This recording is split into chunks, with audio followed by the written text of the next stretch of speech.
जय हिंद दोस्तों, कैसे हैं आप लोग। तो आज हम बात करने वाले हैं साल 2020 में आई एक Korean horror film the cursed lesson के बारे में। दोस्तों, इस फिल्म की कहानी काफी अच्छी है जो कि आपको बेहद पसंद आएगी, तो आप इस वीडियो को अंत तक जरूर देखिएगा। फिल्म की स्टार्टिंग में हमें दो पुलिस वाले दिखाए जाते हैं जो कि एक बिल्डिंग में आए हुए थे। उन्हें किसी ने कंप्लेंट करी थी कि उसके साइड वाले अपार्टमेंट से किसी के चिल्लाने की आवाज आ रही है। वो दोनों इंस्पेक्टर उस अपार्टमेंट में पहुंचते हैं और देखते हैं कि उसका दरवाजा खुला हुआ है। वहाँ पे काफी अंधेरा होता है तो वो टॉर्च जला के छानबीन करने लगते हैं, लेकिन तभी उनकी नजर एक लड़की पे पड़ती है जिसका नाम रोज था और वो एक चाकू से किसी को स्टैब कर रही थी। वो ऑफिसर उससे कहते हैं कि वो अपने चाकू को नीचे फेंक दे, लेकिन रोज उनकी बात को सुन के उनकी तरफ मुड़ती है और हंसने लगती है। वो उनसे कहती है कि उसे पता है कि वो सब भी मिले हुए हैं। तभी वो उन ऑफिसर्स पे हमला कर देती है और एक ऑफिसर उसे स्टन गन मारता है जिससे वो जमीन पे गिर जाती है। वो कुंडलिनी वर्ड बोलती है और तभी बेहोश हो जाती है। अगले सीन में हम एक मॉडल को देखते हैं जिसका नाम नाओमी था और वो एक एडवर्टीजमेंट के लिए फोटो शूट करवा रही थी। वहाँ का डायरेक्टर नाओमी की इंसल्ट करता है और सबसे कहता है कि ये मॉडल उसे पसंद नहीं आई। ये सुन के नाओमी को बुरा लगता है और वो चेंजिंग रूम में चली जाती है। तभी उस डायरेक्टर की असिस्टेंट वहाँ पे आती है और नाओमी से कहती है कि वो इस एड में काम नहीं कर सकती क्योंकि डायरेक्टर को वो पसंद नहीं है और वो चाहता है कि वो किसी यंग लड़की को इसमें ले। इससे नाओमी को बहुत बुरा लगता है क्योंकि वो अब बूढ़ी हो रही थी। फिर हमें एक पुलिस स्टेशन में एक डिटेक्टिव दिखाया जाता है जिसके हाथ में एक नई केस की फाइल होती है और ये केस किसी और का नहीं बल्कि रोज का था। इधर वो डायरेक्टर एक नई मॉडल को बुलाता है जिसका नाम लीजा था और नाओमी जब वहां से जाती है तो वो लीजा को देख के हैरान हो जाती है क्योंकि वो उससे भी ज्यादा सुंदर दिख रही थी। उसके बाद नाओमी एक एग्जीबिशन में जाती है जहां उससे उसकी दोस्त मिलती है। उसकी दोस्त उससे पूछती है कि आखिर उसके एड का क्या हुआ, तो वो उससे झूठ कहती है कि उसे वो प्रोडक्ट पसंद नहीं आया, इसीलिए उसने एडवर्टाइजर को उसमें काम करने से मना कर दिया। अगली सुबह नाओमी जिम जाती है क्योंकि वो अब जवान दिखना चाहती थी। वहीं पे वो लीसा को भी देखती है जो कि उसके साइड वाले ट्रेडमिल पे दौड़ लगा रही थी। ये देख के वो वहां से जाने लगती है तो लीसा उसके पीछे आके उसे आवाज लगाती है। उससे कहती है कि क्या वो पहले भी मिल चुके हैं, तो नाओमी उससे कहती है कि उसे कुछ याद नहीं है। तभी लीजा नाओमी को उसके हाई स्कूल वाले नाम से बुलाती है, जिसे सुनकर नाओमी हैरान हो जाती है और उसे पता चलता है कि शायद वो उसे बहुत पहले से जानती है। लीजा नाओमी को एक कॉफी शॉप में ले जाती है और उससे बातें करने लगती है और वो उसे बताती है कि वो दोनों स्कूल में साथ पढ़ा करती थी। नाओमी उससे कहती है कि वो काफी बदल गई है और काफी सुंदर दिखने लगी है। तभी लीजा उसे एक योगा स्टूडियो का कार्ड देती है और उससे कहती है कि अगर उसे उसके जैसा दिखना है तो वो यहाँ पे चली जाए। नाओमी ये सुन के हंसने लगती है क्योंकि उसे लग रहा था कि शायद लीजा ने कोई प्लास्टिक सर्जरी करवाई है। लीजा उससे कहती है कि ये कोई आम योगा स्टूडियो नहीं है बल्कि ये बहुत ही अलग स्टूडियो है और जब उसका कोर्स कंप्लीट हो जाएगा तो वो भी उसके जितनी सुंदर दिखने लगेगी। नाओमी को उसकी बात काफी अजीब लगती है, इसीलिए वो वहां से चली जाती है। अगले दिन वो एक डॉक्टर के पास जाती है ताकि वो अपने फेस का ट्रीटमेंट करवा सके, लेकिन डॉक्टर उससे कहती है कि वो पहले ही बहुत सारी प्लास्टिक सर्जरी करवा चुकी है और अगर अब उसके फेस पे सर्जरी हुई तो उसकी स्किन डैमेज हो सकती है। ये सुनकर नाओमी बहुत दुखी हो जाती है क्योंकि उसे लग रहा था कि वो अच्छी नहीं दिखती है और इसी की वजह से उसे काम भी नहीं मिल रहा था। अब नाओमी के पास कोई भी रास्ता नहीं बचता, इसीलिए वो लीजा के दिए हुए योगा स्टूडियो के कार्ड को देखती है और वहां पे जाने के लिए वो निकल जाती है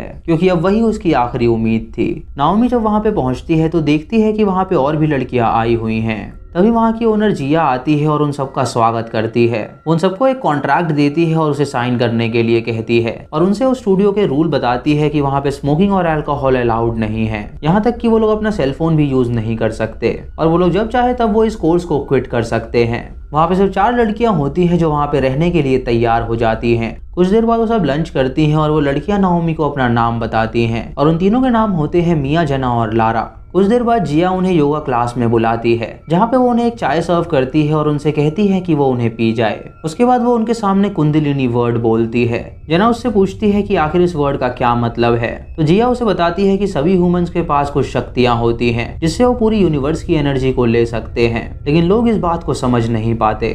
वो उन्हें यह भी बताती है कि योगा के जरिए वो लोग अपनी थर्ड आई भी ओपन कर सकती हैं जिससे कि वो और भी ज्यादा सुंदर दिखने लगेंगी। ये सुनकर सभी खुश हो जाती हैं और उसके साथ योगा करने लगती हैं। रात को नाओमी जब अपने रूम में होती है तो आईने में वो अपनी शक्ल देख रही थी। तभी उसे अपने रूम के अंदर से कुछ आवाज आती है और हम उसके पीछे एक हाथ को देखते हैं। नाओमी इससे काफी डर जाती है और वो दरवाजा खोल के देखती है कि आखिर वहाँ पे क्या है और तभी उसे एक सांप नजर आता है तो वो दरवाजे को बंद कर लेती है। अगली सुबह वो जिया के असिस्टेंट के पास जाती है जिसका नाम निक था। वो निक को कल रात की घटना के बारे में बताती है तो निक उससे कहता है कि ये सब उसकी हेलुसिनेशंस होंगी और कुछ नहीं। नाओमी देखती है कि उसका बिहेवियर काफी ज्यादा अजीब है और वो डर के वहाँ से चली जाती है। इधर डिटेक्टिव रोज के केस के बारे में इन्वेस्टिगेट कर रहा होता है और वो उसके बॉयफ्रेंड के पास जाता है उससे पूछताछ करने के लिए। उसका बॉयफ्रेंड उसे बताता है कि वो सिर्फ उसे बिजनेस की वजह से जानता था। एक दिन वो उसे कई दिनों बाद मिली थी और उसने देखा था कि वो बहुत ही ज्यादा सुंदर हो गई है। वो उसे ये भी बताता है कि उसने एक योगा स्टूडियो ज्वाइन किया था और उसके बाद से ही उसे अजीब से नाइटमेयर आते थे और वो अजीब सा बर्ताव करने लगी थी। उसे अपने सपनों में सांप दिखाई देने लगे थे। इसी वजह से उसने उसे छोड़ दिया और दोबारा उससे कभी नहीं मिला। इधर सभी लड़कियां योगा प्रैक्टिस कर रही होती हैं और लारा उस योगा आसन को ढंग से परफॉर्म नहीं कर पाती। जिया ये देख के उससे कहती है कि वो रात को उसे स्पेशल क्लासेस देगी।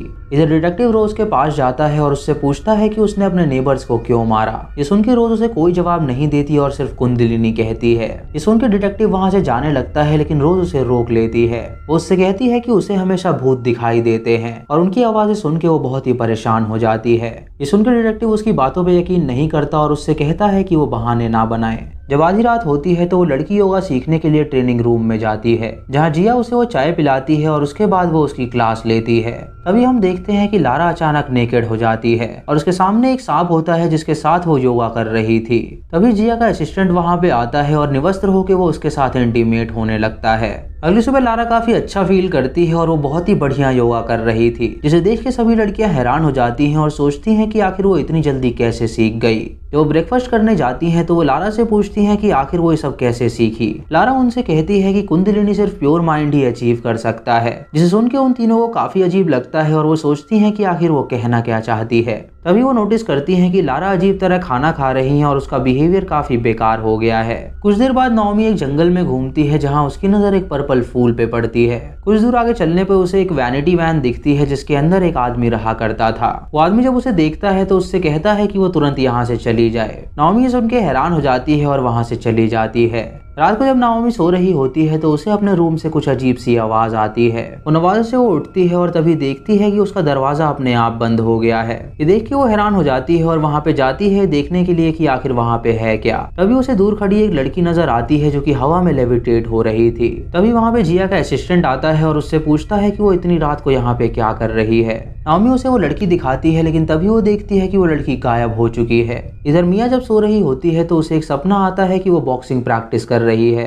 और जब वो चेंजिंग रूम में जाके चेंज कर रही होती है तो एक आदमी वहां पे आके उसके साथ जबरदस्ती करता है। तभी उस आदमी का चेहरा बदलने लगता है और उसकी आंखें किसी रेप्टाइल की तरह हो जाती हैं। ये सपना देख के मिया की आंखें खुल जाती हैं और वो जोर से चिल्लाने लगती है।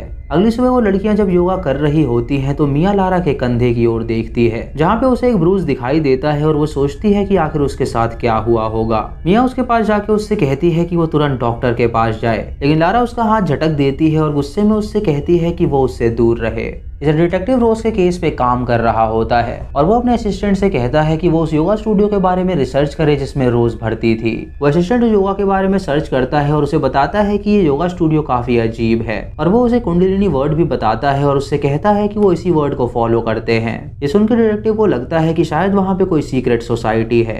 इधर नाओमी जब नहा रही होती है तो उसे अपने पानी के अंदर से कुछ आवाज आती है। तभी एक लाल कपड़े वाली लड़की जकूजी से बाहर निकलती है और उसका गला दबाने लगती है और ये वही लड़की थी जो कल रात उसने लेविटेट होते हुए देखी थी। तभी नाओमी की आंखें खुल जाती हैं और वो देखती है कि ये एक सपना था, लेकिन तभी वो अपने छत पे उसी लड़की को चिपका हुआ देखती है जिसे देख के वो काफी डर जाती है। अगली सुबह नाओमी जिया के पास जाती है और उससे कहती है कि अब वो यहाँ पे और नहीं रह सकती क्योंकि उसे उसकी मरी हुई दोस्त की आत्मा नजर आती है जो हमेशा उस पे हमला करना चाहती है। जिया उसे मनाने की कोशिश करती है ताकि वो वहाँ से ना जाए, लेकिन नाओमी उसकी नहीं सुनती और वो अपने कमरे में जाके बैग पैक करने लगती है। जाने से पहले नाओमी आईने में अपना चेहरा देखती है और वो नोटिस करती है कि वो थोड़ी जवान और खूबसूरत नजर आने लगी है। ये देख के वो खुश हो जाती है और वो डिसाइड करती है कि वो कोर्स कंप्लीट करके ही जाएगी। कुछ देर बाद जब वो सभी योगा कर रहे होते हैं तो हम देखते हैं कि लारा की हालत काफी खराब हो गई है और उसके मुंह से अचानक खून निकलने लगता है। सभी ये देख के हैरान हो जाते हैं और उसे उसके रूम में भेजते हैं आराम करने के लिए। जिया उसके पास आती है और उससे कहती है कि ये उसका टेस्ट है, अगर वो इन सारे टेस्टों को पास कर लेगी तो वो और भी सुंदर नजर आएगी। इधर डिटेक्टिव जब उस योगा स्टूडियो के बारे में पता लगा रहा होता है तो उसे एक इन्फॉर्मेशन मिलती है कि वहाँ पे एक स्नेक की केव है और सालों पहले वहाँ पे वर्जिन गर्ल्स का सैक्रिफाइस किया जाता था। ये जानने के बाद वो अपने असिस्टेंट के साथ उस स्टूडियो की तरफ निकल जाता है। इधर जेना जिया से मिलने आती है और उससे कहती है कि उसे भी वो स्पेशल ट्रीटमेंट चाहिए जिससे कि वो भी नाओमी और लारा की तरह जल्दी जवान दिखने लगे। जिया उसकी बात सुन के उससे कहती है कि वो आधी रात को प्रैक्टिस रूम में आ जाए जहाँ पे वो उसे वो स्पेशल क्लासेस देगी जिससे वो भी जवान दिखने लगेगी।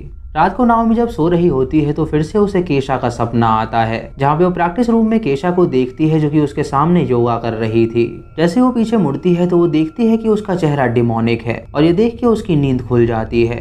तभी नाओमी को कुछ आवाज सुनाई देती है तो वो प्रैक्टिस रूम की ओर जाती है, जहाँ वो जेना को देखती है जो कि निवस्त्र थी और वो बेहोश पड़ी थी। नाओमी उसे उठा के उसके रूम में ले जाती है और उससे पूछती है कि आखिर उसे क्या हुआ था। जेना उसे झूठ बोलती है कि वो योगासन करते हुए वहीं पे बेहोश हो गई थी, लेकिन सच तो ये था कि वो जीना के असिस्टेंट के साथ इंटीमेट हुई थी। नाओमी को उसकी बात पे यकीन नहीं होता, लेकिन वो वहां से चली जाती है। अगले दिन वो डिसाइड करती है कि वो जेना से इस बार सच निकलवा के रहेगी। वो जेना के पास जाके उससे पूछती है कि वो सच बताए कि वहां पे क्या हुआ था, लेकिन तभी वहां पे निक आ जाता है जो कि नाओमी को देख के अपने असली रूप में आने लगता है, जिससे नाओमी काफी डर जाती है और वहां से चली जाती है। रात को जेना नाओमी से कहती है कि यहाँ पे जरूर कुछ गलत हो रहा है और उसे लगता है कि ये जगह कर्स्ड है। उसे सारी सच्चाई बता देती है और उससे कहती है कि बाकी लड़कियों के साथ भी यही हुआ है। तभी नाओमी के पीछे से केशा की आत्मा निकलती है जो उससे कहती है कि उसने भी कभी उससे झूठ नहीं बोला था। और फिर कहानी फ्लैशबैक में जाती है जहाँ हमें नाओमी का स्कूल दिखाया जाता है।